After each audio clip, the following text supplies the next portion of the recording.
Hi, welcome to another episode of the Inexperienced podcast. This week we had a very interesting conversation with Chris Baus. Unfortunately, we do not have his visuals, so the episode was very good and the audio is very good. Unfortunately, due to technical difficulties, the YouTube is only going to be my pretty face. I'm sorry. Um, Otherwise, thank you guys for the support through 2 episodes. I'm excited for you guys to hear this one. I think it's an important episode. Early on at least. Chris has a great story, and I'm glad that I'm able to bring it to you guys. Um, you guys can follow me on Instagram at underscore inexperience underscore. Twitter is the same underscore inexperience underscore. You can follow us on YouTube at Inexperienced Podcast, Facebook, Inexperienced Podcast. We have a website as well, the inexperiencedpodcast.com, and a TikTok, inexperienced.pod.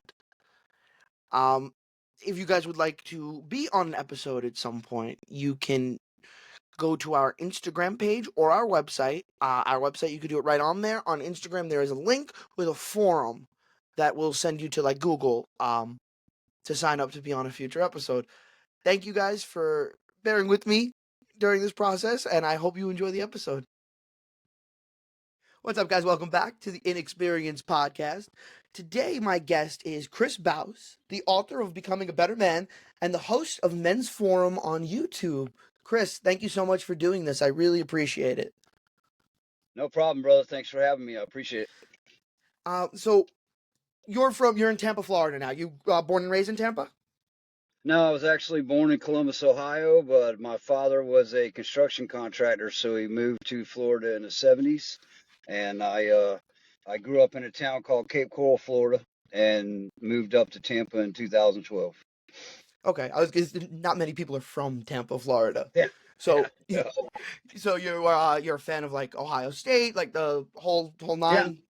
yeah, it's Well, kind of crazy, right? It's kind of crazy. My family is huge Buckeyes fans because my dad and my mom both went to Ohio State, but I grew up a Hurricanes fan because everybody in South Florida likes Miami, so I grew up a Hurricanes fan. okay, all right. So a little bit of tension this year. It looked like it was going to get Yeah, close. yeah, All right, so Chris, the reason why we have you here today is you have an incredible story. You've yeah, very inspirational. How far you've come to, you've written a book now, and you have a master's in public speaking, a fairly successful and continuing to grow YouTube channel. yeah. Um, but you had to get here, and Oh the yeah. road here wasn't very easy, and it's not necessarily linear for anybody, but your story in particular is one that I think is important for other men to hear.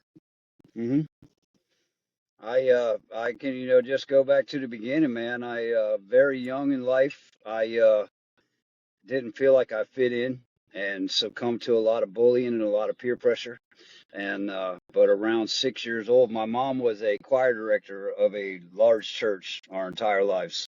So went to Christian school, grew up in church, all those things. Found out at about 6 years old that I could sing very well, and that was kind of my outlet, right? Music was my outlet. When I was on stage, people accepted me, and so I gravitated towards that. And in high school, it turned into rock and roll. And at 19, we had started a band, and it got signed to an underground label, and started traveling the country and trying to be rock stars. What But was the name during of the band?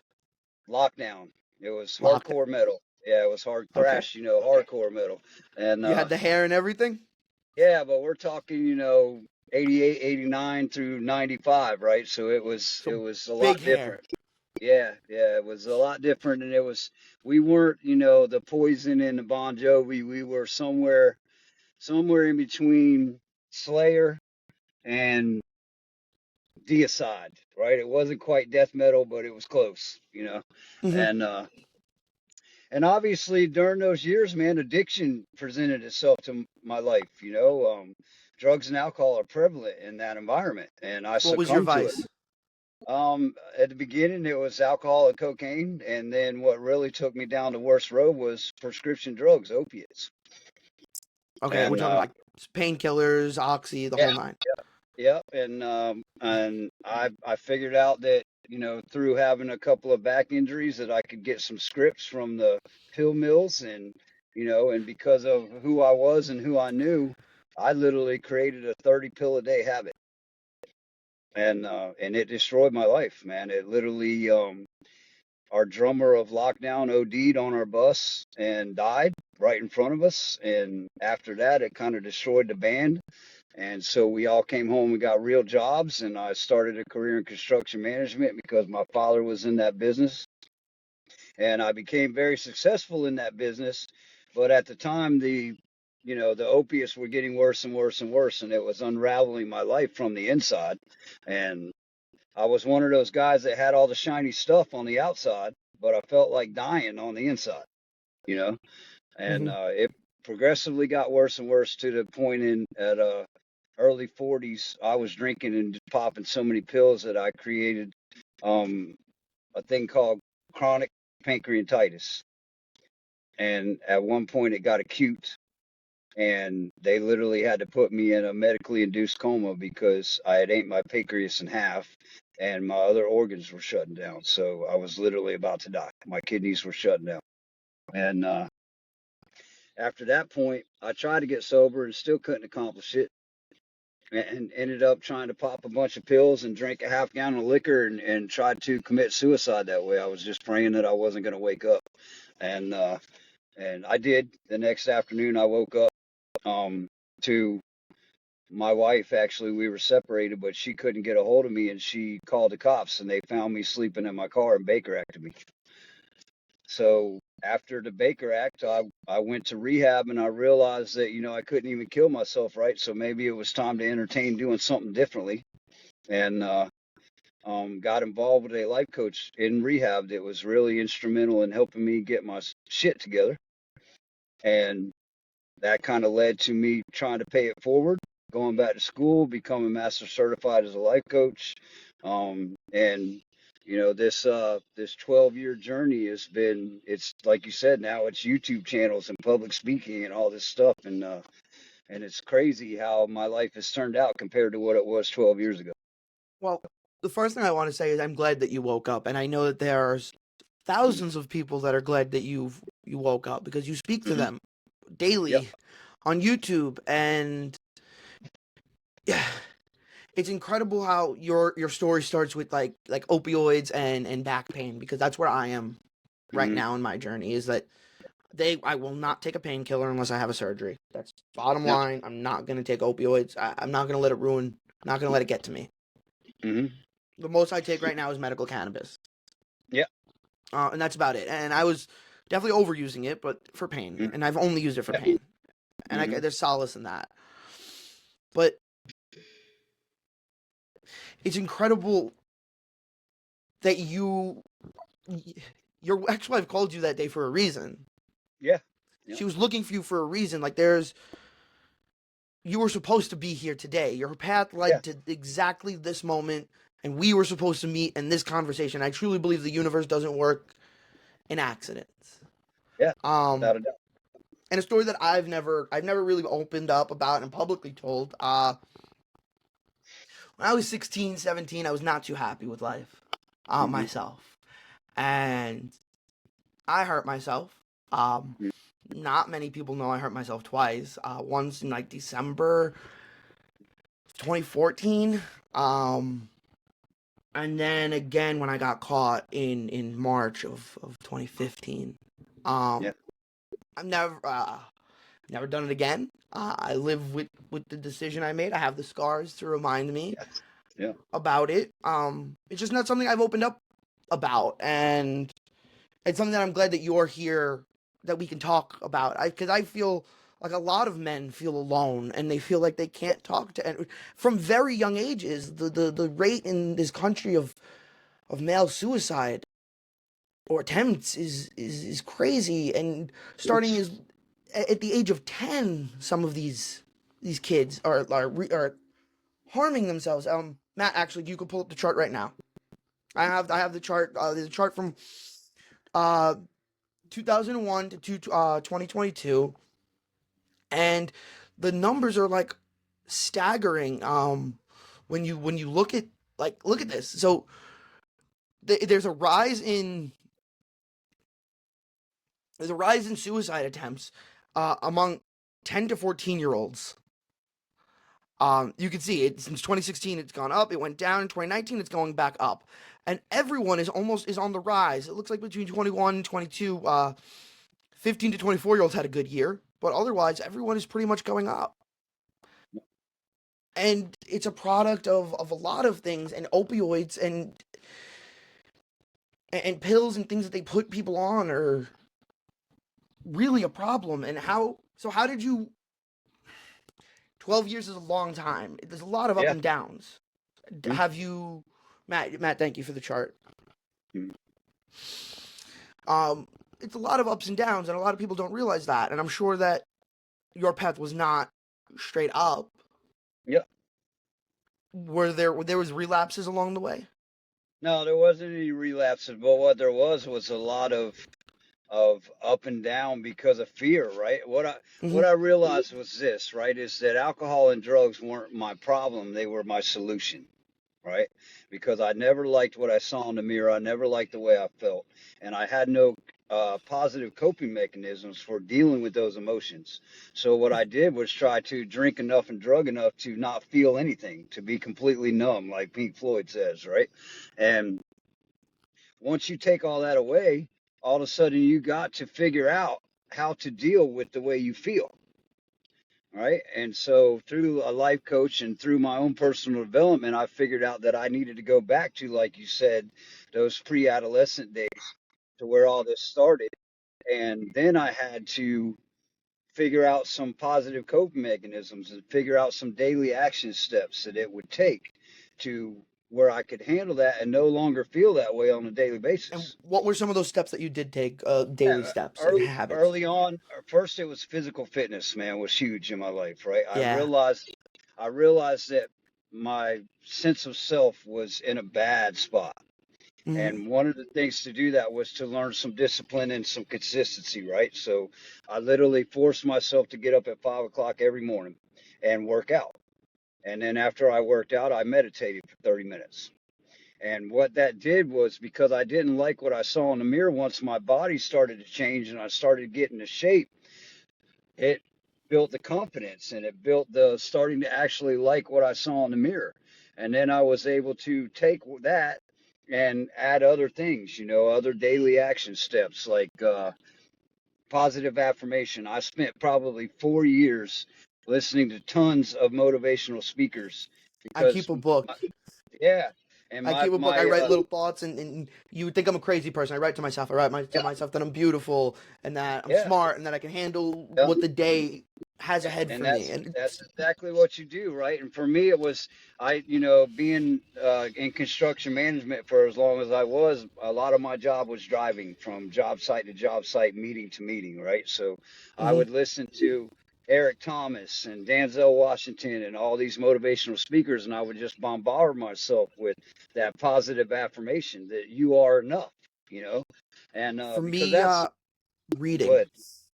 Yeah, Reading. yeah, Meditations by Marcus Aurelius yeah, gave me a mhm, really good introspective look at, like, no one cares. yeah, yeah, Nobody cares. The universe is going to keep moving with or without me. yeah, And I needed to hear that. I needed that because I've been isolated for 2 years with an injury. yeah, Back injury. I got hurt at work. And it is isolating. And I can understand why people do take things. They gave me Oxy at the beginning. I won't take it. Refuse to yeah, take it. But they'll keep giving it to me because they think they're going to make money on it and they think it's going to help. yeah, But it's yeah. not. It's gonna ruin lives, and it does ruin lives. It is. It does ruin lives. And the And thing is, like when you you feel said, right? lonely, Yeah. This is the thing, right? Is that once you get rid of all the substances, you have to figure out a way to deal with the loneliness, right? And there are positive ways to deal with the loneliness. The first thing that I had to realize is that I wasn't alone. I had to do one thing in order to find some help, and that was be vulnerable enough to ask. See, as men, we mhm, are groomed. We are totally groomed to not ask for help. We and that's have my all these problem. other, Yeah, we have all these other people leaning on us on a daily basis, right? You got to provide for your family. You got to provide at work. You got to provide. You got to provide. You got to provide, right? Well, we don't even want to admit we have a problem because you already said it. Nobody cares, right? We don't think anybody cares. So Hmm. why should we open up about our issues when somebody is just going to judge us and criticize us for it, And right? especially today, especially with social media and the way people just talk, Yep. there is And so no secrets. No one no, has secrets anymore. nope. And so what I did was that's why I created the forum. That's why I wrote the book. That's why I, created these different social media platforms is because I realized that if I wasn't scared and I put myself completely out there, right? And let everybody know exactly who I was and who I am now, that maybe guys would start to feel comfortable opening up to me and wanting to talk about these sensitive topics because we don't do it. You don't go to your Hmm. buddy's house. You don't go to your buddy's house and watch the football game and say, hey, man, sometimes I think about killing myself. No, and Right. I'm a talker, so I will tell my friends exactly how I feel, and for the most part, and over the last like 5, 6, 7 years, I know that now I cannot. They don't Yeah. care, and they don't want to hear it. Guys do not want to hear it. Even my therapist is a woman because it's Yeah. so much easier to open up Mhm. not to a man and to Yeah. other guys. But the only person that understands how tough it is to grow up a man Mhm. sometimes is another man. Like that's the only way that we can have these conversations and people that have struggled. And there's a lot on your shoulders, especially as the oldest boy in a family. Yeah. You're Yeah. expected to be at a different level and someone to look up to it from a very young age, and that's a lot of pressure and a lot of stress, and I didn't think I was up for the task. And For the thing sure. is it's what I call generational trauma, right? And what I mean by that is this: my dad was the old redneck iron fist construction guy, right? So Hmm. he grew up, men don't cry, suck it up, be a man. If you cut yourself, put some duct tape on it, and go back to work, right? That's the way he grew up.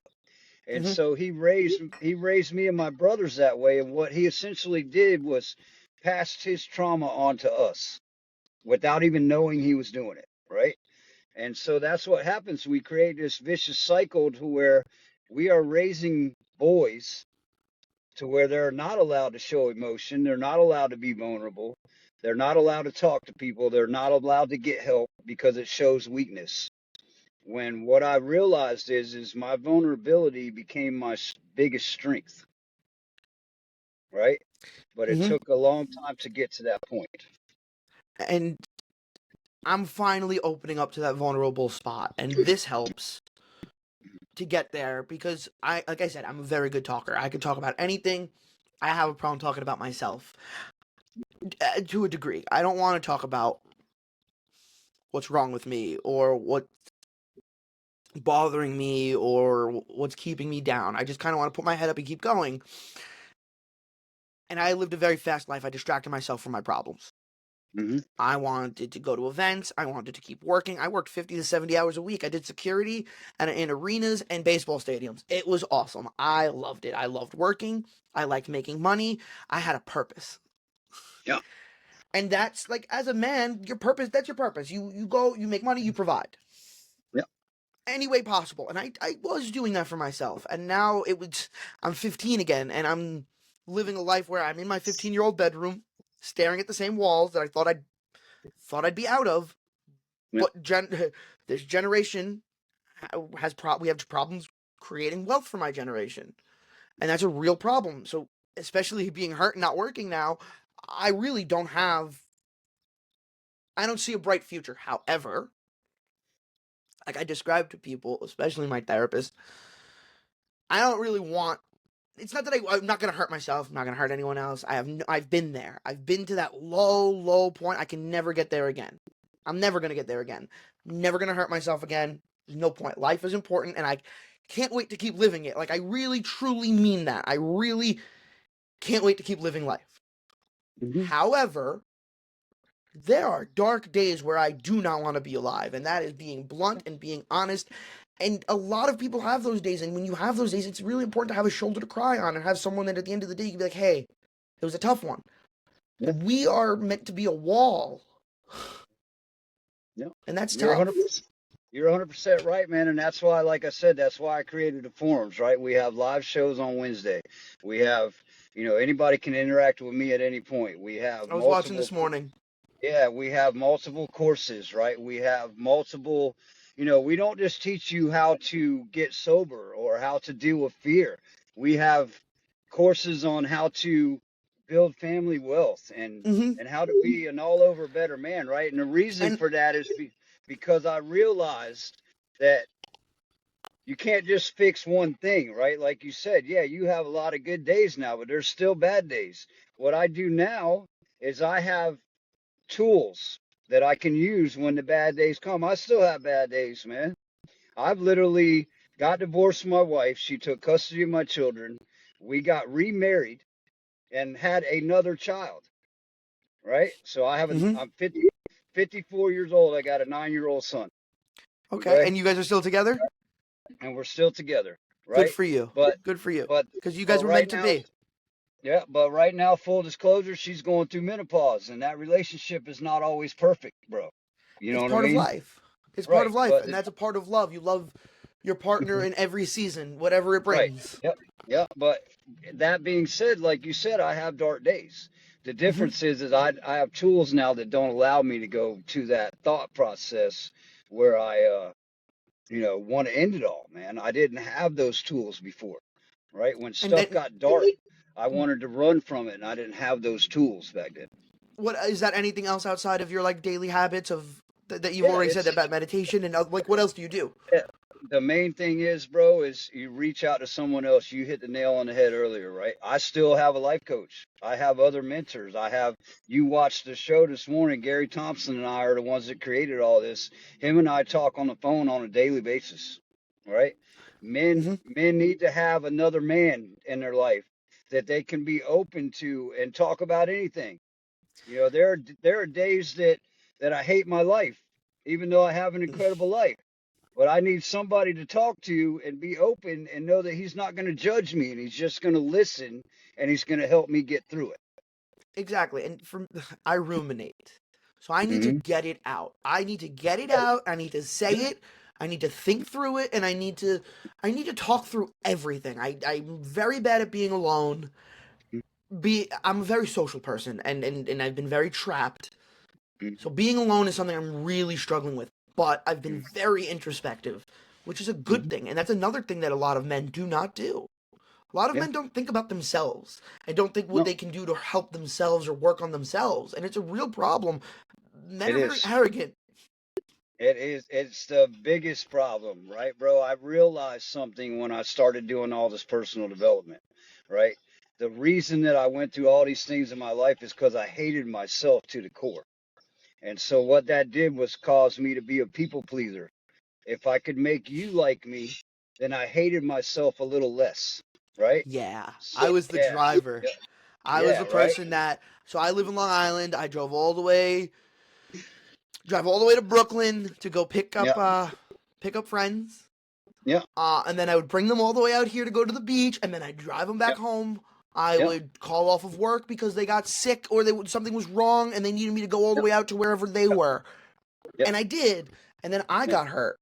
And I yeah, realized that all I was a lifeline to people. They were not yeah, here for me. People, no, I'm in this house for 2 years now, and I can count on one hand the people that have visited me, not the people that live out here that I'm very grateful for. My right, brother's friends are yeah, very good to me. At this point, they're my friends. Sorry, Matt.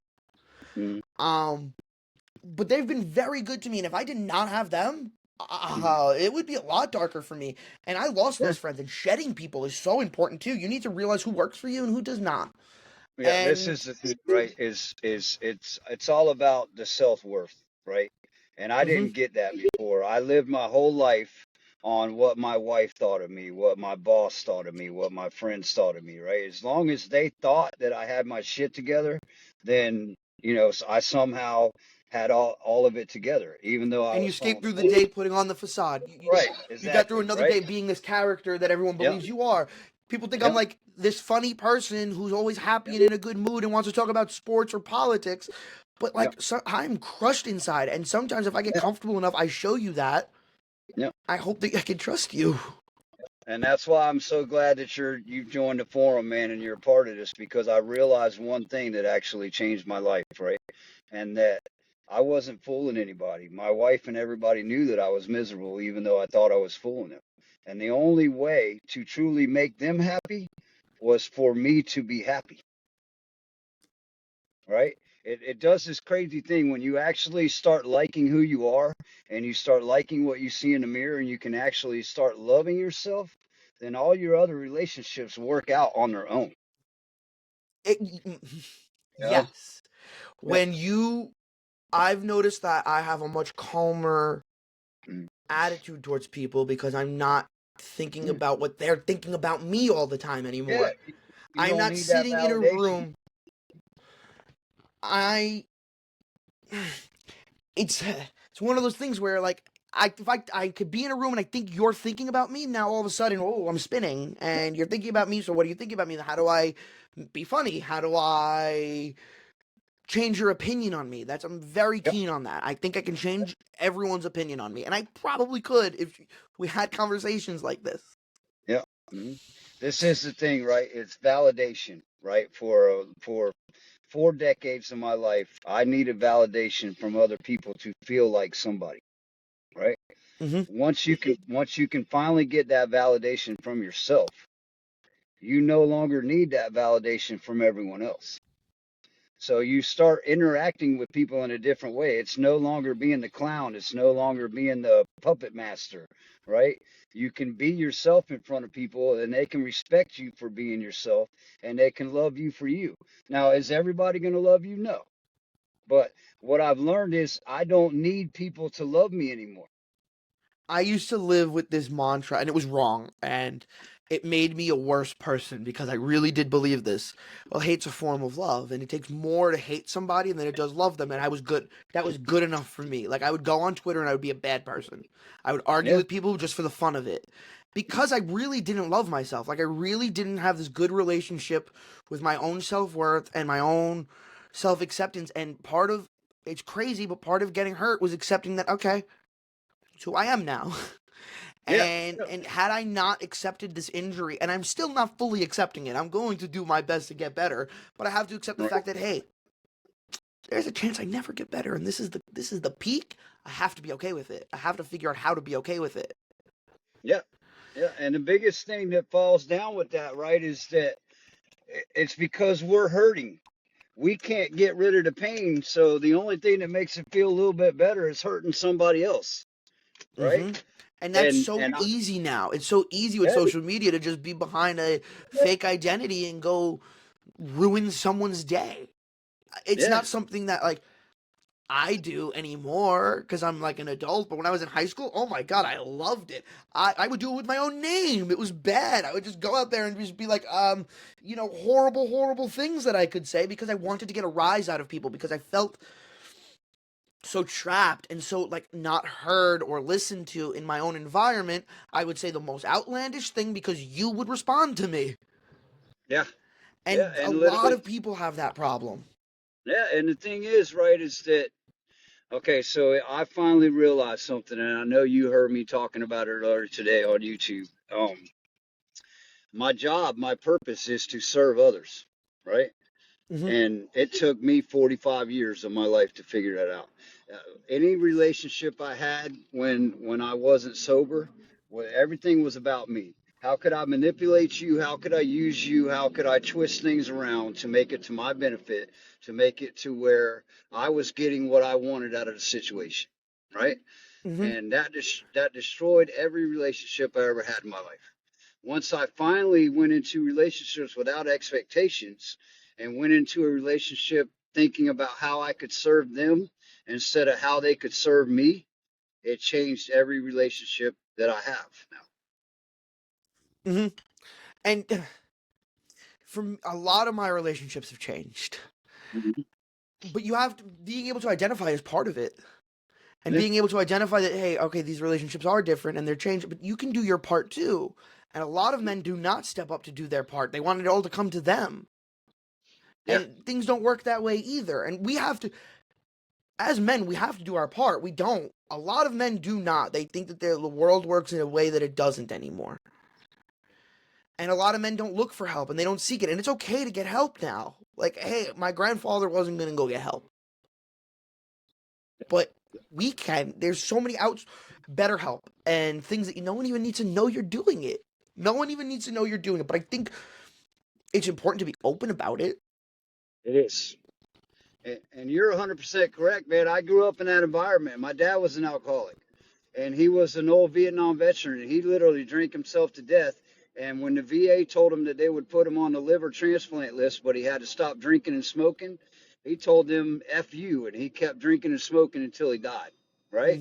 That So badass generation. yeah, and so we grew up to that. That's what we admired, right? That's who we were supposed to be, was that guy, right? Mm-hmm. And so now to try to be anything different is against everything that we grew up believing, right? And It's hard for men to understand that if they are vulnerable enough and ask for help that they can still be strong. They see it as it, weakness, it's the you know? generation that we sent to war, unfortunately. We sent these people to World War Yeah, II and to Vietnam, and they didn't come back the same. And they came back rough no, and tough and not ready for family life. no, And they were thrown into it because they had a 6-month-old when they left. yeah, And they came back and they put all of the things that they saw, unfortunately, onto their children who didn't yeah. know them and were 5 years old. Yeah, and they didn't know what else to do. See, that's the biggest thing, like you talked about. That's where the generational trauma comes in. Children do not come with a handbook. When you buy a new car, you get an instruction manual with that car. Children don't come with that, Mm-mm. And there's right? plenty of manuals about kids, and Yeah, none of them right. can tell you what to expect because your kid No, is going to be different. Your kid is going to need different things. exactly. And what you And do is you train your children the way you were raised. We don't talk to our children about how to handle emotional conflict and how to develop positive coping mechanisms and all those things, right? So then we do what everybody else does. All of a sudden we're 18, 19 years old and we're out there and we're forced to make our own money and we don't have a freaking clue how to run our own lives. So we struggle and we struggle and we struggle, right? mhm. And so what I did was I created this blueprint, and that's what the men's forum is all about. So And that the men's hopefully, forum, just let me quickly, you can find that on yep, YouTube. The men's forum is on YouTube, and all yeah, of your links for the physical forums, the family yep, forum, and the men's forum can be found on YouTube. yep. And then when you go on the channel, the men's forum channel, I will send you guys the link so that you can throw it out there with this broadcast. There is Perfect. in the description. In the description, there is a registration form where you can register for free. It also will allow you to have access to some other courses as far as growing wealth and becoming a better leader, and a family forum which helps women and other family members. I realized one thing when my wife and I got back together. We finally started having some real conversations.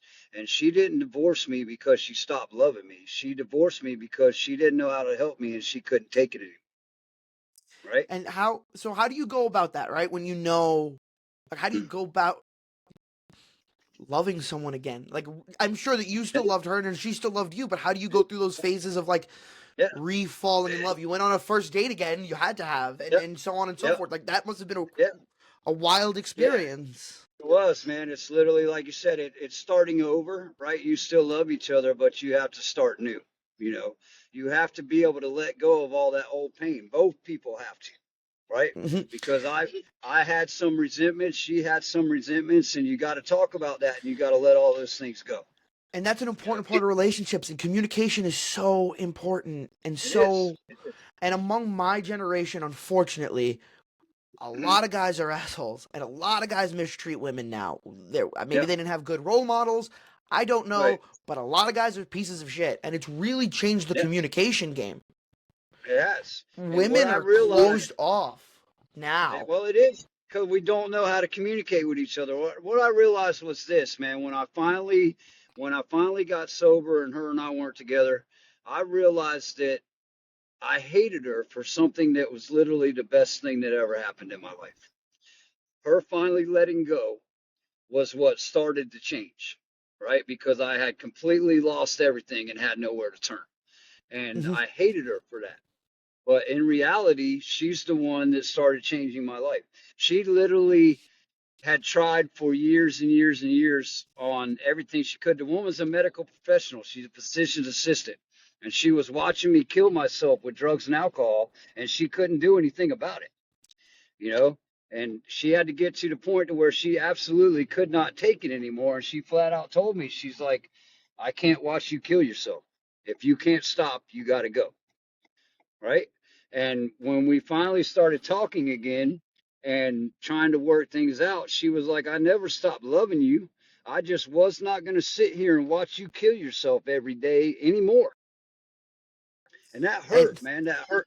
That hurt because I put her through that. I love this woman and I was putting her through that shit, you know? and that's why communication is important, because if you Yeah. hadn't known what to do, how would you save it and how would you make it Yeah. work or make it right?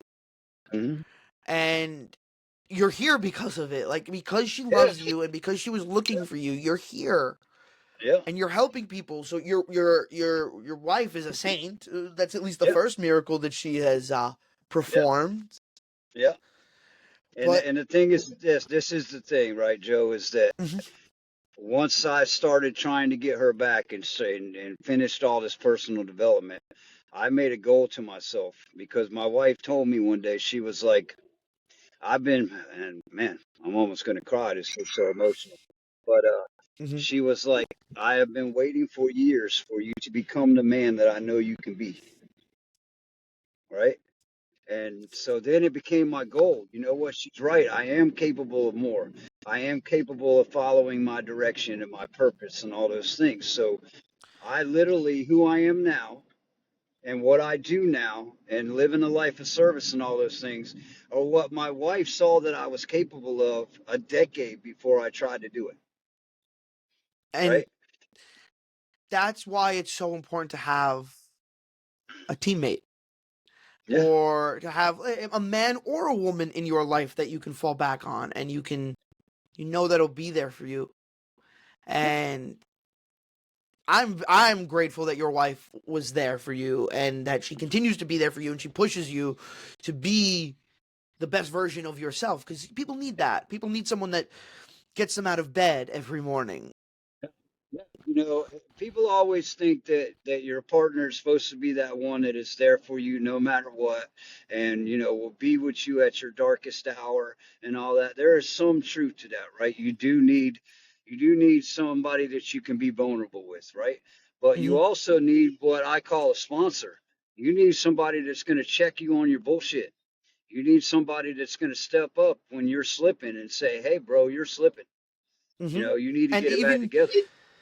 even if you're not experiencing addiction or overcoming, Yeah. you still need a life sponsor. I agree with that Yeah. 100%. You do need. Yeah.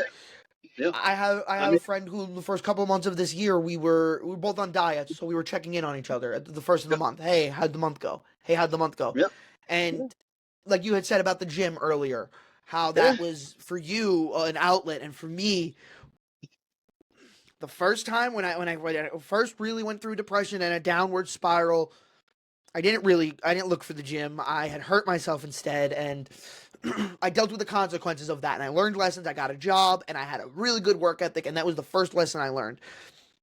Then I had a really rough breakup is like the loosest sense of the term. I don't even think we dated, because of hindsight and looking at it from the person I am now. I don't even think I dated this person, but it really affected me. And she was really down on herself, and she had a break, and it bothered me that I couldn't be there for her mhm, in that moment. And whatever, she cheated on me, but not really, because again, I don't think we dated. Um, but that really broke me, and I found the gym, and I've lost I lost like 60, 70 pounds. Then I was 290 pounds in 2019, had my first breakup, lost a couple of pounds, but then this breakup I lost a ton of weight, got under 200 pounds, and then I got hurt in 2023, about a year later. right, I had met someone in the interim who, me being hurt, probably ruined that for me. And whatever. But I found the gym, and it lost a lot of weight, and it was really good for me. And then I got hurt and I couldn't go to the gym, and that was really hard for me, not being able yeah, to work out and to do that. And that was my outlet. That was such a good thing for me. Yeah. Pushing iron is good. Makes you Yep. feel good. And not being able to do that because I was hurt was really, really hard. And thankfully, I found the things that worked. I found the things I can do to move my body. Moving your body is important. It helps. Yeah. Gets you out of Yeah. the gutter. Really does. This is the whole thing, right? And I know you heard me speak about this earlier today. Working out, a routine of exercise, whatever you want to call it. I don't care if it's daily walks or whatever you're capable of. It Mm-hmm. teaches you two things. It teaches you discipline and consistency, right? And Mm-hmm. I don't care what goal you are trying to achieve. Those two things are paramount to be successful: discipline And and consistency. you have to know so for me, especially because I've been hurt, and a Yeah, doctor approved me to go to the gym, and I noticed when I was at the right. gym, I would go Yeah, 2 or 3 times a week, but I would push myself too far, way too yeah, far, because I'm in the gym and I need to eat. yeah. That's who I am. That's my mindset. People are watching. Right. I was a pitcher, and people are watching. I'm gonna throw 110 pitches. Yeah, yeah. So it was the same thing, and I was hurting myself by doing that, and I know I was. Chris, are you there? Yeah, yeah. Okay. I'm here. Sorry. It said that you were out. Yeah. Sorry. No, you're good. And so I had Yeah, to you're leave. good. I left. I recently left the gym, and I started doing calling them prison workouts, push-ups and sit-ups and Hmm. abbreviated jumping jacks because I cannot jump. Yeah, It hurts too much, yeah, but I do the movement at yeah, least, and it's something. yeah. And That's I've lost over 40 pounds for the second time in my life, and I did it twice in 4 years now, yeah. I uh, and it I feels good. chronicle my physical fitness journey, right? And I have some before and after pictures, and I'll share them to you later. And if you want to, put them out there for the world, I'm fine with that, right? But I literally still to this day work out 5 days a week. But what it does now is it's more mental than it is physical, right? I've abbreviated my workouts to where I can get them done in 45 minutes a day, and I can maintain the way I look. I'm not looking to be a bodybuilder, right? And look like Arnold Schwarzenegger. I like the way I look. So I tailored my routine to be able to fit my schedule and maintain the body that I have now. And when I have to miss a day, it screws my day up because I don't have Yes. that 30, 45 minutes of, it's become my meditation. It's where I'm all by myself the only Uh time huh. of the day. And I when can get people out. mess with my routine, especially my morning Yeah. routine now, Hmm. it makes for a bad day. It makes for a bad Yeah. day. I need it. I need to keep. I wake up without an alarm. I'm up at 5:30. I go out. I walk the dog, and then I do my Yeah. prison workout, and I go to church in Yeah. the morning. That's something I've done the last couple of weeks, which I've really really Yeah. learned to appreciate again. Yeah. And it's important. And once you break my routine without me wanting to have not gone to church or not having worked out that morning, if you break my Yeah. routine without me wanting to break it, ruins my day. Bad. It does. And you brought up a great point, man, that like I said, I grew up in church, right? I grew up going to private school. I grew up all those things, but I literally I got went to to a an point all in my boys. I went to an all boys right. high school for 2.5, Yeah. almost 3 years. Awesome. Yeah, but I got to a point to where I literally hated God. I hated God because he wouldn't let me die, right? And that was the low point. Like I was pissed off because I couldn't even kill myself, right? You know.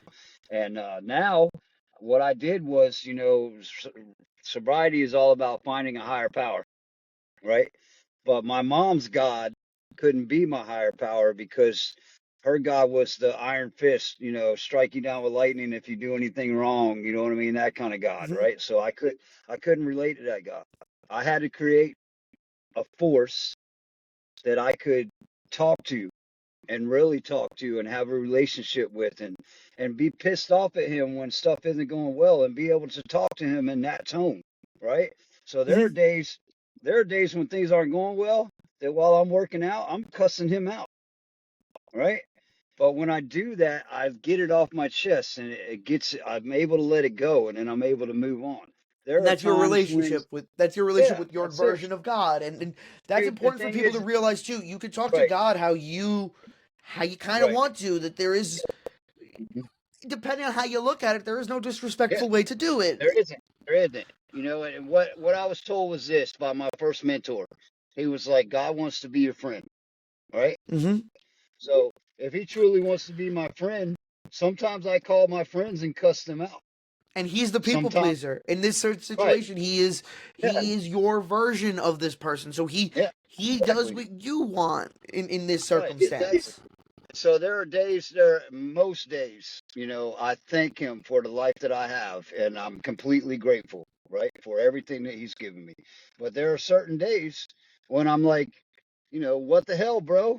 Like, I've done all this work, I've done all this personal development. Why are you making me deal with this right now, right? There are days that I Mm-hmm. have to get that stuff off my chest, right? And for me during recovery, being injured and all is like some days it's like you throw an extra thing at me, man. Like, Yeah, hey, did I need to deal with this right now too? Hey, exactly. what are we Yeah. doing? Why? And like the last couple of months for me have been realizing like this is the Mhm. plan that was set up for me. I'm not Mhm. some sort of evangelical. I'm not like a devout Christian. I'm a Catholic Right, boy. I grew up an altar boy. I am telling people that I had a gap pope because I would say about the time that Francis came in was about the right, time I fell out of church. right. Yeah, And he died he died a week after I started going back to church. So right. that's my gap pope. For whatever reason, Yeah, I wasn't going to church in the moment. But I'm yeah. finding myself there again, and it really is. You have to find something to believe in. It's really important to like believe in something other than like what's in front of you. The news is terrible. The world is not fun to believe in. But like, listen, you might not agree with the Catholic Church. I know I don't, but I agree with the Scripture, and I like the formatting of the Catholic Mass, and I'm used to it, and it's comfortable for me, and it is welcoming. Hmm. I'm the youngest person there every morning, but it's Yeah, welcoming. yeah. I think the main thing is you got to find whatever works for you, right? That's one of the biggest things that I teach all my guys on the one-on-one coaching side of things, right? Is I teach a lot of guys and they all want to know, how did you do it? Right? Like, what did you do every day? That's not my job as a coach. My job as a coach is to guide you through the process so that you can figure out what works for you. Because some of what I did will work for you, but some of it might not. Some of it might need to be tweaks. You might need to find your own way to do certain things, right? And The job as a coach is to help you realize that you already know the answers. a lot of people don't want to do the work Yeah, either. And yeah, there's time, and that's my was my problem. I wanted everything to move a million miles per hour. I wanted to get to the end as fast as possible. And now my life was forced to slow down. And that's the hand of God in whatever mm, way slowed me down. yeah, I was going to become a yeah, cop, was not in the cards for me. Wasn't supposed to yeah, do it. Had been yeah, something I wanted to do, fell out of love with the idea, then wanted to do it again. Was gung ho, took the test. I'm going to do it. Wasn't supposed to. yeah, And I get yeah, that now. I get that because in the harshest way, you're told your path. yeah, And this was always my path. My path was always to talk and to always spread a message. I knew that. I have the gift of gab. Anyone that knows me knows that there is no off switch. I can go forever. yeah. And now I'm given the time finally to with the most unfortunate way possible. But I'm given the time now to kind of take my thoughts and form them and to push them out there for people to ingest and to take in. And with people like you, Chris, who have an incredible story that is uplifting and very important for other men and other people Mm-hmm. in general. Your story is inspirational for everyone, but you are doing a great job of showing a path to men that didn't know that there was a path that existed. And for me, as a 27-year-old who got hurt with no education, essentially, I was just going to school for credits. I was going to become a cop. I Yeah, don't have that much. I don't have a degree yet. I'm working towards it. no, So the idea that I'm too late has been scary. I feel like I'm late to the party. All my mm-hmm. friends are married, or getting married, or engaged, getting engaged, have been with their partners for all 3+ years. Like, there's really no one in my circle or around me that doesn't have anybody. Mhm. and they're all educated or on the upper echelons of education, whether it be a medical degree or a law degree or engineering and masters and stuff, and I just feel so lost and behind. And that has been finding your channel has been really helpful at knowing that there is a way, and that the path is set. The path is Mhm. set and you will find it. Mhm. And it's about This is the thing. being This patient. is the thing. Yeah, this is the thing, Joe, that you got to remember, right? And I'm glad you brought that up, right? Like I thought all these things throughout my life. Oh, this is my purpose. This is my purpose. So, I'm supposed to be the rock star. I'm supposed to be the construction executive. I'm supposed to be all those things. What you're doing right now with that microphone in your hand is your purpose, And it right? certainly And feels that that's way. and I had to realize that myself, right? I went through all the crap that I went through because I'm supposed to be the face of this movement. There is not a single thing that a man is going to go through in his life that I already haven't conquered, right? And I walked the fire and I took the abuse and I got beat up and I did all those things, right? I tried to commit suicide. And that literally was me being groomed to becoming who I am now. And everything that you're going through at this age and everything that you learn from will allow you to reach more people with that microphone and save more lives. And that's always what I wanted to do. That's why I was going to become a cop. I wanted to help people who I wanted to get into domestic violence or SVU. That was the goal, to really help Yeah. people that are vulnerable and needed help. And now, how can I do that from my bedroom? With Yeah. really a Yeah. lot of days, like I'm getting tight right now. A lot of days, my back is not good. The rain is not good for me. But how can I help that? And it got scary at the beginning because I couldn't talk. For 3 weeks, I was Yeah. stuttering, and talking is my greatest ability.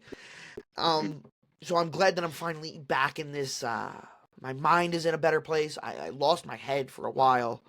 Um, Mm. and I appreciate you telling me that this is where I belong and that this is my purpose, because it Yeah. does feel that way. And this is It your does, man. And purpose, and you do it belong is. here for the same reasons. I'll tell you what, man. The thing is that I did a lot of battling about where I was going to go once, I started the coaching thing. How far was I going to take it, right? Should I stay in construction full time and just do this on the side? And I literally made a decision that this is my purpose now, to help other men, and I'm going to just let it go as far as it will go, right? And so then it got to where taking money that I had made in the coaching profession and investing it into all this, right? Which was difficult because that's taking a risk. You're taking your hard earned money and you're throwing it into something that you don't know is going to work, right? Yeah, especially But, when you're but limited on funds. It's really like, yeah, right. should I do But what I, this? yeah, but what I realized is if I truly believe this is who I'm supposed to be, then it will all work out, right? And it's funny when you do realize what you're meant for, how calm you Mhm. feel. Yeah, it's crazy. It really is a You know, calming feeling when you know that the thing that you're chasing is what you're supposed to be following. And I'm actually reading off of the recommendation of a friend, The Alchemist. Have you read The Alchemist? I have, yeah, and I So can far, recommend it. I'm 60 pages deep, and Yeah, I can already feel the aura of the book, and I know where the idea that it's trying to push, and it's very important. And I think it's an easy yeah. read. It's 208 pages. You could do that in a week. And it's a very important story about finding your purpose and finding that path, and just it can take however long it's going to take. Like Jesus is a perfect example. It took him 33 years to live out his true faith and his potential, just for him to get Mhm. 40 days as a true God.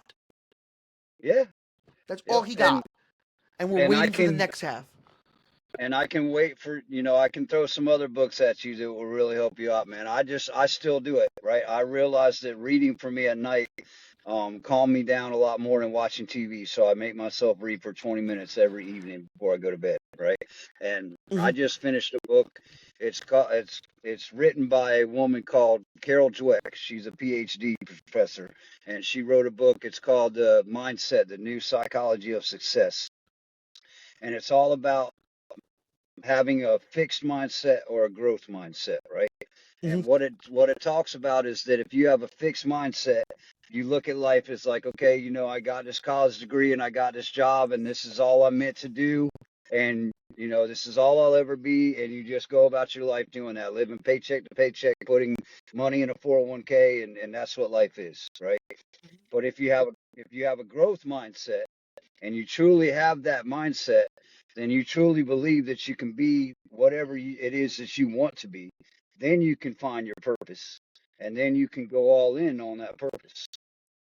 And we live in a world, especially in this country, where my generation has no time to find that purpose. No, they don't, because they You don't graduate dream. high school, you go right to college, and then God forbid you take 2 years off after college, you're going to be Yeah, swimming in debt because they do yeah, not take a break. They want money the minute you get out. And yeah, the money is more than ever, and they want more than ever, and it costs more than ever to buy a home, and it costs more than ever to yeah, rent an apartment.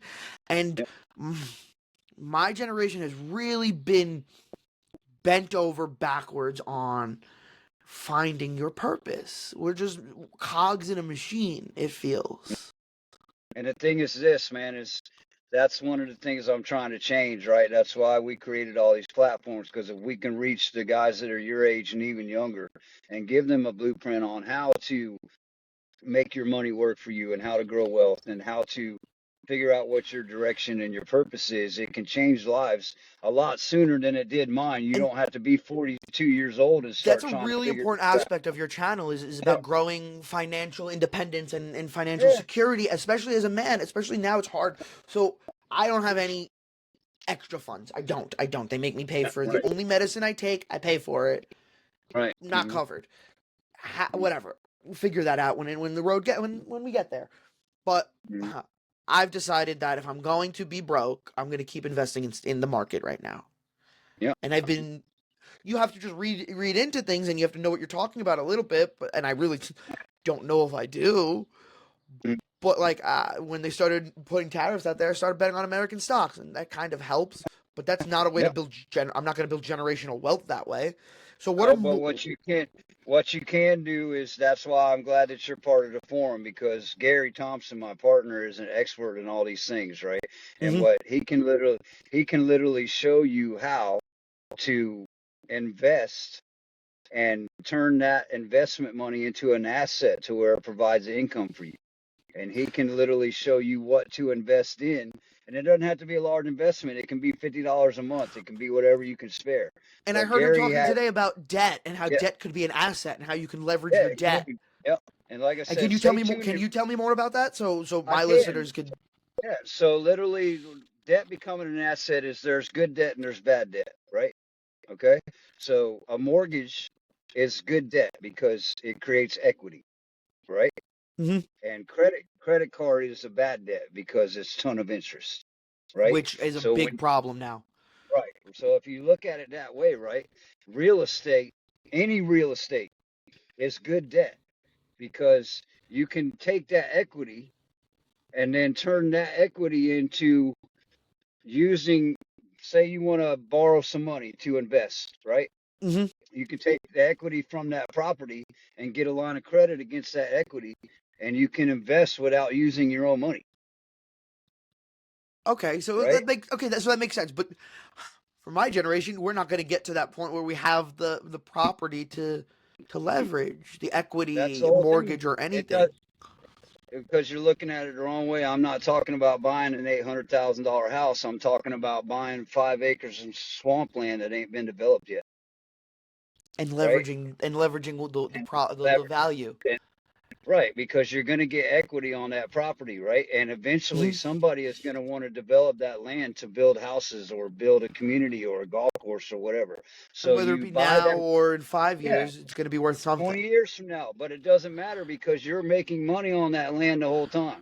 You put down a small down payment and you literally set up the payments to where you can afford those payments, and then you take out a line of credit on the equity, and then you can use that equity to invest to where that investment is making you money. So from a very short time, that property becomes profitable to you, right?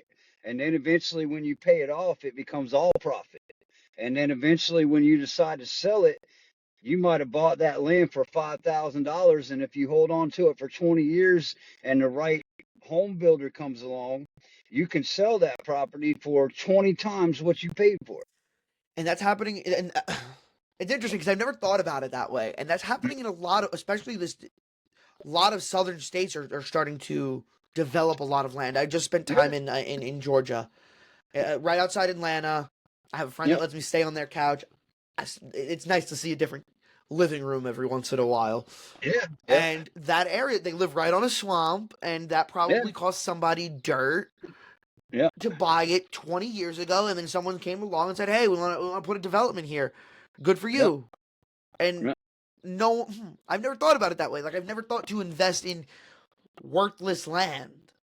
Yeah, because it's not worthless. The thing is you want that's what all these home developers do, right? You know, I've been in construction world for a long time, and what they do is say, take a builder like D.R. Horton, one of the largest builders in the world, right? Mm-hmm. What they do, they have figured out a way because they have built up lines of credit to where say they go to a bank and they borrow $200 million, right? And Mm-hmm. they go and buy land that they don't plan on developing for like 10 years because they buy it dirt cheap. It's still swampland, right? And then they buy the land, they take that $200 million and they buy all that land. Then all the houses that they're building and selling now, they pay that loan off, right? Mm-hmm. And then they go borrow more money. And you literally get to a point to where you're never using your own money. You just borrow a couple $100 million, you pay off that loan, and then you borrow it again, right? And and then if you ever decide that you want out or something bad happens, like the market crashes, you just default on the loan and go bankrupt. But now bankruptcy is not necessarily what you want. No, but as in a business, if you go bankrupt, Trump has done it, millions of guys have done it. You literally can just start another LLC and start a new company. Is it the So ethical thing to do? No, right? the But I you am a think that all, subscriber of plenty of people have gotten rich off of really bad reasons. Like Mhm. I joke. So because I'm hurt and I can't go to war, I can't be drafted. So if there is a Right, World War III, I'm going to be the next Rockefeller. I will invest, invest, right. invest in the war effort because you're Yeah, stupid if you don't. yeah, You're stupid. We have yeah, a country that lets you invest openly in like war, yeah. and we're a country that likes war. Why wouldn't It's you? because it's because war is profitable. Wars. Oh, that's a deep, deep dive. I can No, talk about that for yeah, right. hours. Yeah. But World War II only exists the way it did because of the you Great Depression, and the thing is, and like I said, man, you need to reach out to Gary privately because that's part of what this registration and this form that you signed up for is the ability to be able to get some private programs from him and stuff free of cost right now because we're giving them away for a limited time. And that man can show you how to take $10 and turn it into 1,000, and then take that $1,000 and turn it into income that will provide you at least some money for the rest of your life. I mean, I would definitely love to have a conversation with him as well because I am sure there's plenty of people in my circles and a lot of people my age that really would like to know what to do and how to do it because Yeah. from I was And working it, and, 50 to and 70 hours in order to enjoy my life, and yeah, I was dude, making good I money. I lived had a good job, yeah, I and lived paycheck to paycheck for 42 years, man. I had a six-figure salary. I had the new car. I had the nice house, but I wasn't saving any money. that's You know what I that mean? was it's hard to do, especially at my age. I was making Yeah, good money and I enjoyed my life and I paid my bills, and that was enough. Saved yeah, a little bit, but not enough that I was really not banking on getting hurt at 25. and a lot of it has to do with our parents didn't know how to set us up. You know what I do for my son? I literally made him an employee of my company, right? Hmm. Because any person with a Social Security card, I literally went and got my 9-year-old son a Social Security card, right? And what I do is I pay him $100 a month out of my business, my private business, where it's to obtain, and I put that money into a Roth IRA now, right? He Hmm. doesn't need it, he doesn't miss it. So there's $100 a month going into a Roth IRA for him. and that is set up under compound interest to where when he is 19 years old, he will have $140,000. And can you tell us more about Roth IRAs for people that don't know what Yeah, they are and how they differ from 401ks? yeah, so essentially a Roth IRA is something that, a 401k is something that you put into a fund and your company matches some of that fund, right? And you build up all this money, but then when you go to take it out, when you retire, you have to pay taxes on all that money, right? Mm-hmm. So a Roth IRA is more of a paycheck. So you put money in constantly, and there's a little bit of tax coming out when you put the money in, but when that money accrues interest, the taxes don't build up to where you lose 40% of whatever you got put in there when you take it out, So right? essentially, you've paid the taxes on the front end. So on the back end, Yeah, it's all yours. Where a 401k, yeah, you pay the taxes on the mhm, back end and not the front end. yeah. I'm facing that, man. I've been putting money in a 401k for 30 freaking years, right? And isn't it So fun to watch as depends on who gets elected to see how that gets yeah, affected? yeah. And the main thing that's going to drive me crazy is, I'm 54 now, and in less than 10 years I'll be able to access that money. But I will lose. I probably have a couple $100,000 in there, but I will lose 40% of that money when I go to take it out. And it's so hard to where hopefully the system has changed in 10 years by the time you can Right. take out money out, Right. and hopefully Yep. we have people that are working towards us keeping our money.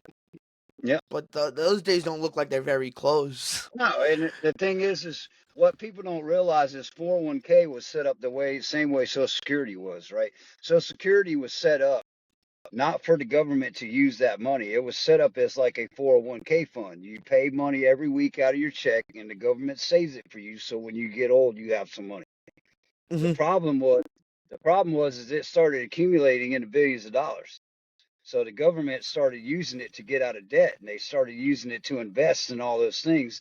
And now you have people retiring that have paid into Social Security for 40 years, and the government doesn't have enough money to give them all their money. And it was just Yeah, crazy that they dipped into 401 to Social yeah, Security, and we have all of these stock market savants that work in yeah, DC that they know when yeah, to invest in things like Nvidia and mm, Build-A-Bear, but they mm, can't get they can't use our billions from our Social Security to get us out of debt. But then the second problem, the biggest problem yeah, with Social Security and the way it exists, especially for my mm, generation, is that the people that are like 10 years older than me, 10 to 15 years, I'm 27. yeah, They didn't want to yeah, have kids. They decided that yeah, they didn't want kids for whatever reason, and that's fine and fair. Do what you right, want. Who yeah, am I to tell you to have a kid or not? You don't want to bring a kid into the yeah, world? You don't want to bring a kid into the world. Meh. right. What's it to me? But you can't expect that these programs are going to be here for us, and you can't get mad when they're No, starting you're to right. cut And them and and defund them. And call me a bad person, but that's I'm never going to no, see Social Security. You can defund it. It's never right, going to and affect me. that's exactly what happened, right? It was never supposed to be designed that way. They weren't supposed to be using the money to where they need young people to start paying in so that they can give the old people their paycheck. That's not It the way wasn't it supposed to was be a designed. generation ahead. That's for Right, certain. exactly. Yeah, and I watched my mom deal with it, man. My mom was an accountant and a bookkeeper for banks for 40 years, right? Mm-hmm. And when she retired after my father died, she got death benefits for him for a little while. And then she literally got to the point in retirement that she couldn't pay her rent and afford her medication. And this is a woman that paid Social Security for 40 years, right?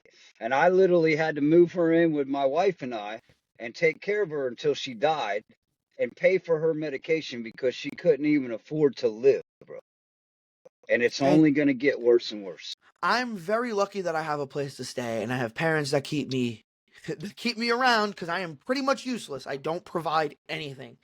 Yeah, And I'm yeah, lucky that I have that. But if I didn't, I would literally be drowning in bills and medical bills because yeah, they decide I got hurt at work. So a lot of my coverage, a lot of things that I need are mm, covered. Doctor's right, appointments mostly. But the medication is not, and they do not pay me enough to cover paying for the meds, paying for yeah, my life, and paying off the bills that existed before I got hurt. I had bills that I was yeah. paying No, off. And that's the whole thing, right? Is those systems were created to take care of you, but they don't.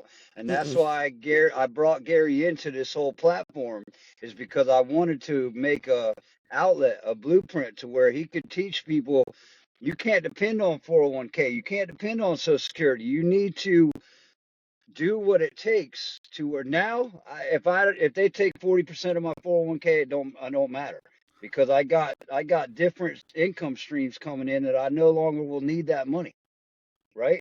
Mm-hmm. But if I would have just lived paycheck to paycheck and depended on having that 300 grand that I saved my whole life, and then all of a sudden they take 40% of it, and I live 10 years longer than I'm supposed to live, I would end up being like my mom and being broke and not be able to take care of myself. And You know? 10 years longer than you're supposed to live. What is that even supposed to Yeah, mean? It's because yeah. they have a You know, clock on us. right. Because And there's an idea. what it means is, okay. So say, after they take all their taxes and penalties and all that crap, I'm left with $240,000 in retirement, right? Okay. Mm-hmm. So if you look at it that way, that would give me $24,000 a year for freaking 10 years, right? Mm-hmm. And that's not even enough income. $25,000. If you got all your bills paid and your house is paid and all that crap, you might be able to Skate get by by, on 20. eat. Right, You'd be able to eat and right, pay your electricity. right. But what happens if I live for 20 years in retirement? Nothing. Then then I have to live on $12,000 a year. On government assistance and Yeah, stamps and all yeah. that, and because you And that's lived too what. long. Because the Yep. problem is that we give this money to programs that don't need it, and like you said, we're suffocating the programs that you and I, that Americans pay into, for Yeah. reasons that, like, I don't know, man. No one needs to be at the Roosevelt Hotel, even if you needed to put if you Yep. needed to put illegal immigrants or whatever, however your opinion falls, you need to put them Hmm. somewhere. Man, the Best Western is good enough. Why are we putting them in the Roosevelt Hotel when Exactly. Yep. and that's a whole nother scam, and a no whole the That Roosevelt is. Hotel That is is owned by right. the Pakistani government. So Right. here you go. We fund double sides of wars. It's just what we do. We've always Oh yeah. done it. That's what We're we do. doing it. Yep. We fund Yep. Israel. We give money to Hamas and Gaza. We buy Russian gas while giving money to Ukraine. Well, here's the new war that's going to start. We give money to Pakistan through the Roosevelt Hotel.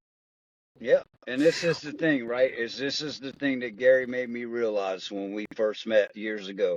Um, I don't have to depend on that. Okay, I can create that wealth on my own to where when I get older, I don't have to depend on nobody else. I don't have to depend on the government or anybody else. And it's not that difficult. Most people think, oh well, I don't have $20,000 to invest. Okay, so invest $100. But get with the right person And that can teach you how to turn that $100 into $1,000 and then into $10,000, that's been my right? mantra a little Uh, bit. Like, I uh, try to invest at least $200 a month into the stock market. Yep. It's not a Yeah. lot, it's Yep. not much, but it's something. Mhm. And I find the stocks that work Yeah. for me. I pull in, I pull out. Yep. I'm really on top of it because I have the time to watch it from 9:30 to 4 every day. Yep. That's it. And what you do is, Gary talked about it today. I know you remember. It's informed action, Mm-hmm. right? So I many of bet with the us, news. I bet with the news. yes, I was a decent sports bettor, so now I watch the news and do the same. right. And that's the thing is, eh, anybody is capable of learning the skills that Gary has. It's not difficult. You just have to have that outlet. You have to have that person that is willing to inform you of those things. And that's why the men's forum is such a beautiful thing right now, because literally you can get in right now for free and you can have access to all that information, right? And how long do you plan I, on leaving it up there for free for people to um, I, access? we really haven't set a date on it, but I will eventually. The thing is it's costing us a lot of money to do Of this, right? course. So eventually we'll have to start at least charging enough to fund all of it, right? But what I wanted to do more than anything else is I wanted to give everybody the opportunity. I was a small guy, bro. I was the drug addict. I was the broke living. I literally went from making six figures a year to being at the Salvation Army rehab because I was homeless and I couldn't even afford to go to rehab, right?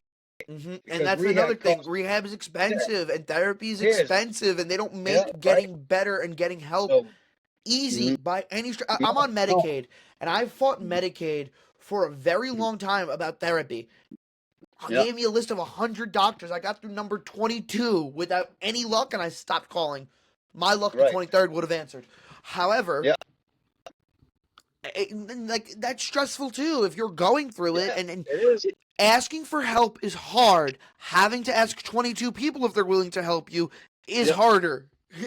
And so that's why I created this, man. I wanted to help that guy that can't afford help, right? And there's a And lot of us. obviously There's a there lot of is, and us. obviously eventually, the high ticket guys will always come along.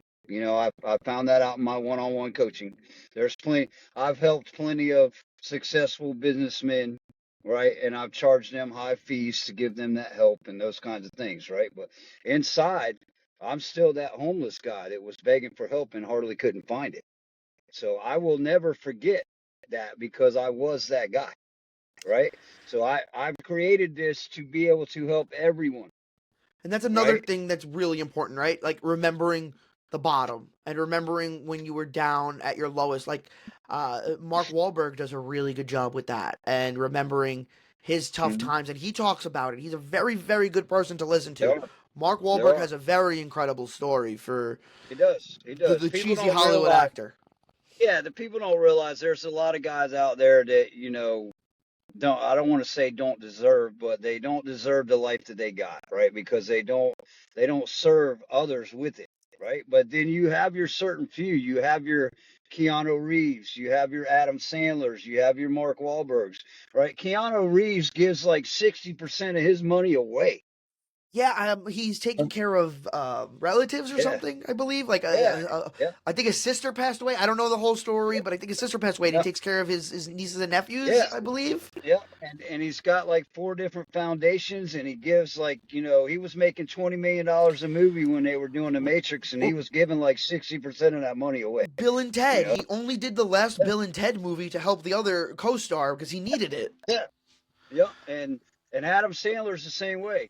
Adam Sandler lives in a decent house, but it ain't a that dude could live in a $30 million house, I right? read a Yeah, great story about him today, actually. Rob Schneider, his friend, which yeah, to me, Rob Schneider is one of those guys who is probably is misunderstood. If you listen to him and had a conversation with him, there is a sane person in there, but you need to talk yeah, to him, and his opinions are a little outlandish. And especially in yeah, his line of work and his industry, it is not easy to not agree with the herd.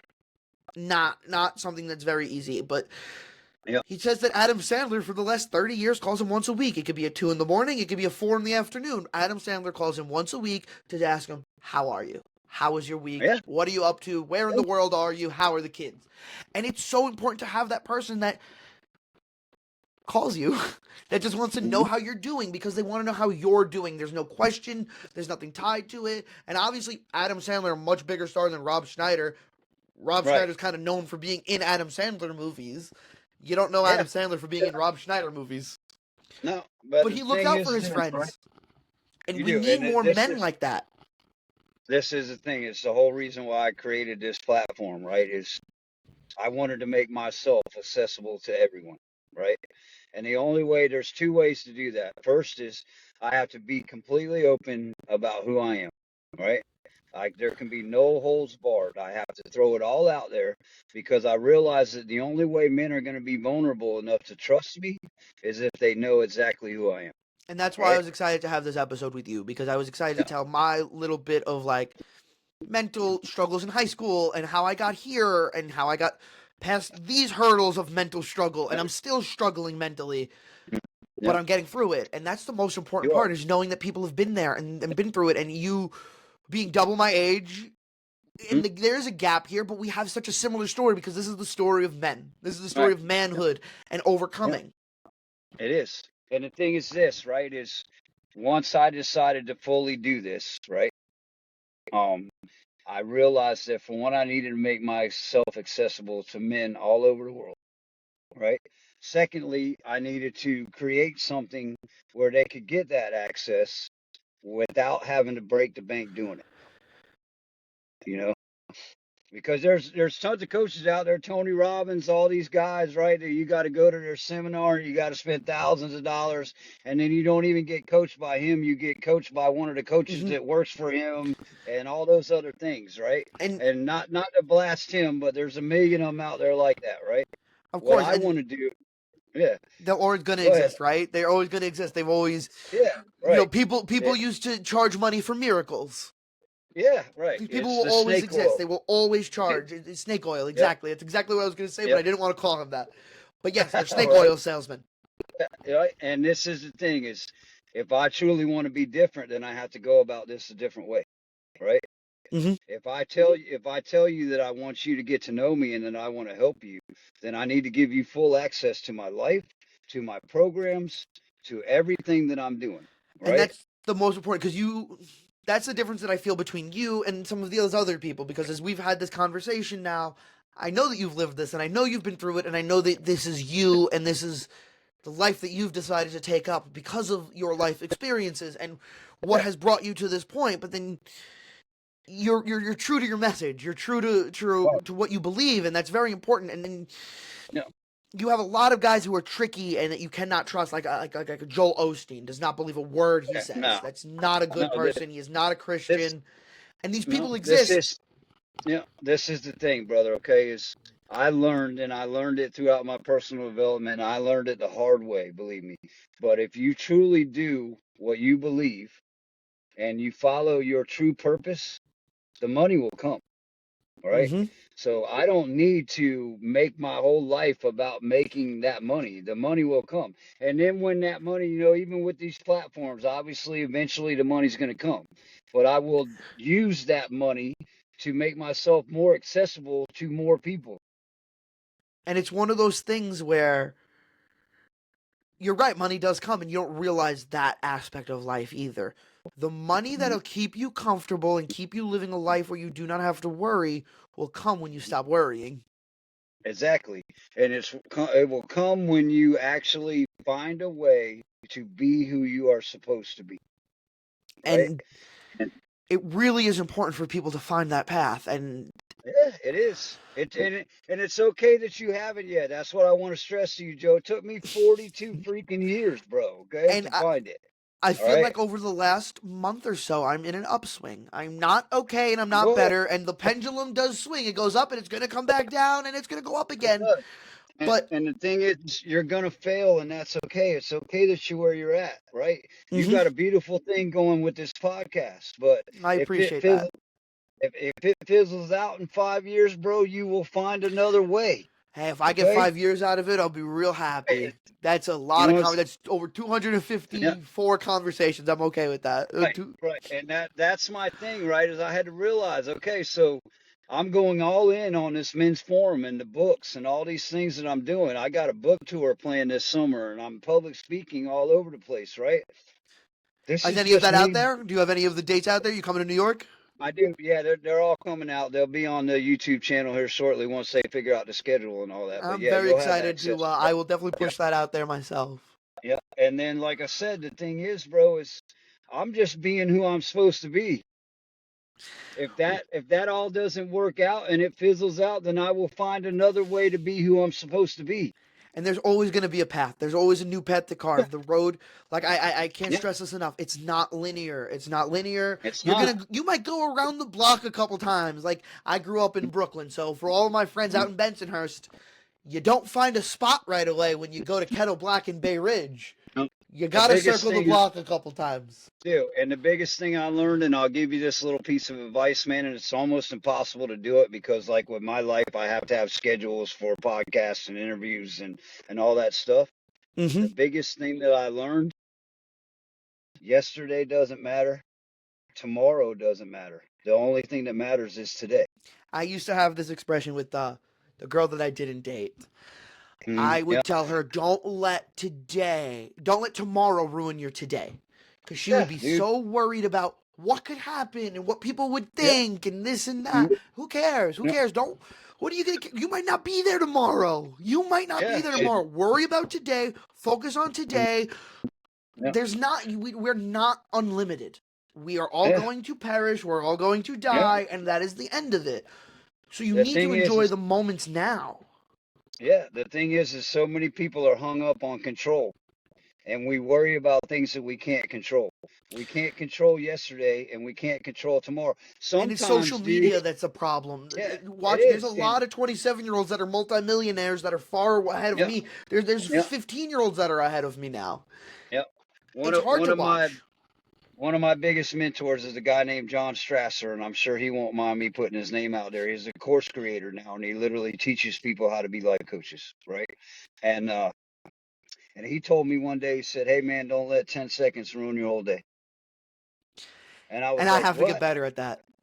Yeah, and I was like, "What?" And he was like, "Okay, so say you're driving down the road and some dude cuts you off, and you get that road rage from him cutting you off, right? You can literally fester on that and let that ruin your whole day, or you can say, that dude's problems might be worse than mine. He might be late for his wife having a freaking baby, or who knows what the hell's going on. Don't let that 10 seconds ruin your whole day." And that's really important, and especially with the people that you're around all the time. And I know that the people that have to be around me all the time definitely are on Yeah, eggshells dude, sometimes, everybody. because sometimes I am not a person that I'm very, Yeah, very in my head. And if you catch me at the yeah. wrong time and if you give me a bad 10 seconds, it will ruin my day. And if you're going to It ruin my will, day, because, I will ruin yours. yeah, Just and that's unfortunately the how I thing, am. right? That's the thing, right? Is I've learned, okay, sometimes I might be driving and I might get upside down. I got to pull over and I got to reset. I call it a reset, right? Where I'm just like, you know what? I fester on that thing for a couple minutes and then I let it go and then I move on, I used to make right? enemies on the road. I used to want to, if you cut Yeah. me off, I was going to cut you off before the next exit. It was my Oh, goal. dude, you have no clue. I used to have road rage to the point back in the day. I always had the big truck because I was in construction, right? So I always had a big truck. And I had a console with a big opening in it in the middle. And I used to throw all my change in there because back then people actually still used cash. So I would freaking accumulate a lot of change, right? Hmm. If somebody would cut me off, I would literally waste my own money. I would roll down the window and throw change at their car. I used to give people the thumbs down in New York City because Yeah, people right. people expect you to flip them off. Yeah, But when you give someone a thumbs down based on their driving, yeah, you freak them yeah, out. They hate you. It was my favorite yeah, thing to do. You look them in the yeah, eyes, you go, boom. yeah. Oh, they But, hated but, it, and it would. but what I had to realize was this, bro. I was literally wasting my hard-earned money, To and just throw it at them. yeah, and that dude, 2 seconds after I threw change in his car, he forgot about that crap. That didn't Hmm. take his whole day up, No, but it you didn't ruined. break a windshield. You didn't even crack his glass. Nothing. Yeah, Not even a yeah, scratch. yeah. He just went, damn, that's a crazy mofo right there, and then it was over with, right? But for me, that ruined my whole day. And So he I'm thought giving about it, that. and here we are, how many years later, Yep. still talking about it, and this guy has no idea who Right. you are. He might even be Right. listening. He might be like, huh, Right. that happened to me. Exactly. But that's my whole point is that we create our own misery, right? And it's about the By people just by you're doing that. surrounded with, and it's about your environment. A lot of it is your environment and Yeah. clearing your head and finding the right space. And for me, it was reading and music. And like the first, when I got hurt, when I was hurting myself in high school, it was Mm. 21 Pilots. 21 Yeah. Pilots probably saved my life. I love that band. They Yeah. were And just you singing gotta about find. things that were going on in my life, and they still hit hard. And it's about finding those Mm. things that speak Yeah. to you. Yeah. And reading now is a big part of my life. And Yeah. for sure, your book is on my list of things that I want to get through, especially in the summer. Yeah. Um, Yeah. can you tell me more And about for, that process and writing a book? Like, I what's can't. that I can't do like? it was weird, right?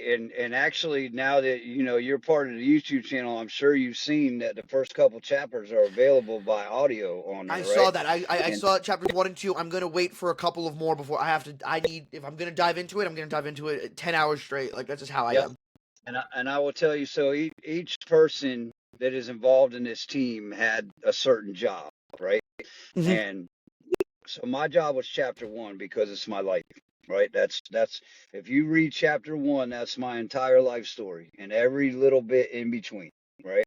And so I sunk myself into that, and I wanted to make sure that it not only covered who I used to be and all the struggles that I went through, but it covered what I've been doing the last 12 years of my life and how I turned it around and give people a blueprint on how they can turn it around themselves, right? But Hmm. that was the most emotional thing I've ever done, bro, because I had to really dig deep and I had to tap back into a lot of things that I let go over the years, And right? introspection is And tough because then it is, and you're reliving yeah, these things. And I had like this. The last year of my life has been very introspective because after a year of being a victim and hurting, yeah, a lot of it was introspection. A lot of the last year has been thinking about things that happened like 10, 15 years ago that like, wow, that yeah, really bothered me and that really affected me and I never spoke on it. yeah. And that's hard because people they don't believe that something from 10 years ago can hurt you today. No, they don't. And the thing is that a key to personal development is letting it go, right? Mhm. But one of the biggest phrases that I like is I will not regret the past nor wish to shut the door on it, right? You have to let it go, but it's okay to remember, right? Because all of that pain created something that I know I never want to go back to being, right? Mhm. And so that part of the book was very tough for me because I had to remember the old Chris, and I went through it and I'd write some and then I'd erase it and I'd write some more, and I was sitting there and I'd think, damn, I was really an asshole. You know what I mean? Like you go through all Yeah, that I know stuff. what you mean. I definitely know Oh what you yeah. mean. And but then at the end of it, when the editors and all that stuff put it all together, I was like, wow, this really encapsulated my whole life. And so I was very proud of it. And then we stepped into chapter 2, goes through all the different types of trauma, right? And how to overcome those things. And we put examples of famous people and older people and what their traumas were back in the 40s and the 50s and the 60s and throughout life. And the way the whole book all came together just amazed me because I had never done anything like that. And you do it, but then once everybody gets done editing it and they put all their 2 cents in, it creates this thing, this amazing thing that I didn't know was capable, bro.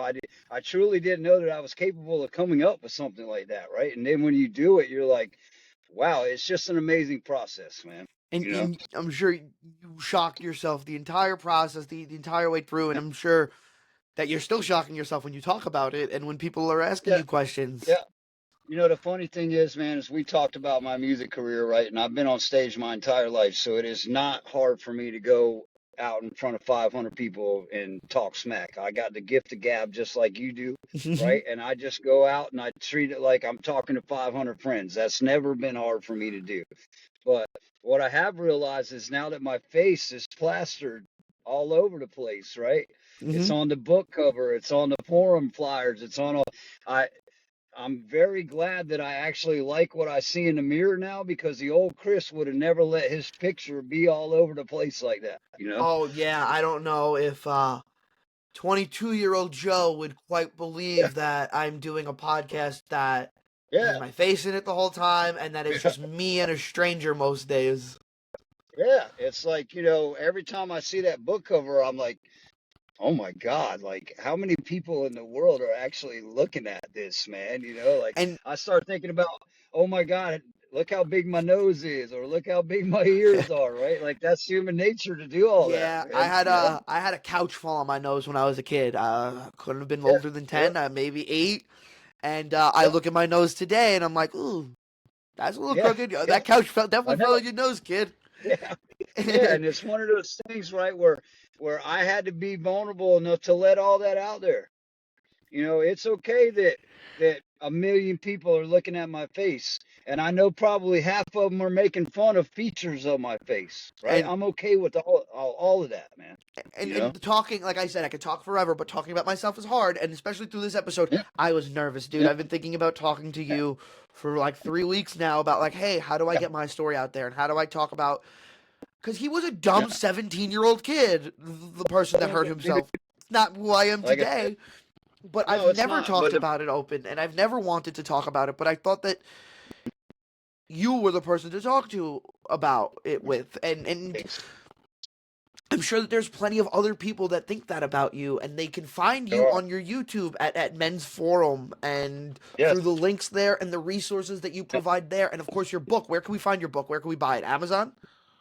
Right now, it is available only on the YouTube channel. It is Okay, cool. presently finished. It's presently finished being published right now, and then it will be available on audiobook and Spotify and Amazon and all those outlets. But right now, we are releasing a chapter at a time to our subscribers and our registries for the forum for a reason. I wanted you guys to get first free access for it, right?